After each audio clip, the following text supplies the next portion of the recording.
छत्रपती शिवाजी महाराज म्हणजे कोण? ज्या राजाचं नामस्मरण एकदा केल्यानंतर त्या राजाचं नामस्मरण पुन्हा पुन्हाच करावंसं वाटतो तो राजाधिराज म्हणजे छत्रपती शिवाजी महाराज.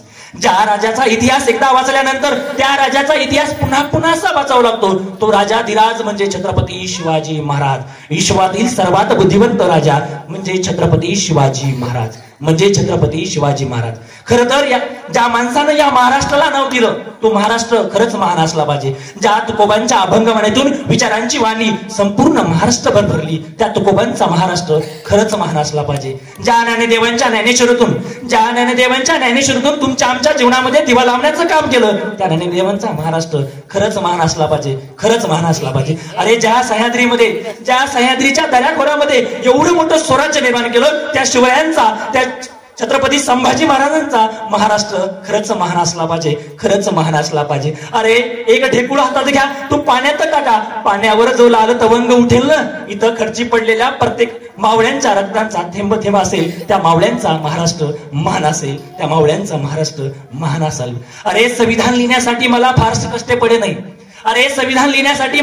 कष्ट पडे नाही कारण माझ्या समोर होतं छत्रपती शिवाजी महाराजांचं सुराज्य म्हणून मी संविधान लिहू शकलो असे म्हणणारे डॉक्टर बाबासाहेब आंबेडकरांचा महाराष्ट्र खरंच महान असला पाहिजे. अरे बोथट झालेल्या कुष्ठरोग्यांच्या बोटावर जर कोणी प्रेम केलं असेल ना त्या बाबा आमटेंचा महाराष्ट्र खरंच महान असला पाहिजे.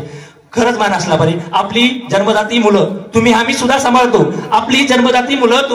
सांभाळतो पण हजारो अनाथाच्या माये बनणाऱ्या सिंधुताई सपकाळांचा महाराष्ट्र खरंच महान असला पाहिजे. खरंच महान असला पाहिजे. अरे इथल्या जनमानसांमध्ये शिक्षणाची गंगा पोहोचणारे महात्मा ज्योतिराव फुलेंचा महाराष्ट्र खरंच महान असला पाहिजे. या ठिकाणी या सर्व मुलींना या ठिकाणी स्टेजवर येऊन बोलण्याची या ठिकाणी शिकण्याची आणि या ठिकाणी बसण्याची संधी दिली त्या सावित्रीबाई फुलेंचा महाराष्ट्र खरंच महान असला पाहिजे. जर विचार केला रशियामध्ये सर्वप्रथम छत्रपती शिवाजी महाराज यांच्यावर पोवाडा घालणारे असेल तर अण्णाभाऊ साठेंचा महाराष्ट्र खरंच महान असेल. या सर्व महामानवांना एकदा जोरात एकदा टाळ्या वाजवून अभिवादन करून मी माझ्या व्याख्यानाला सुरुवात करतो.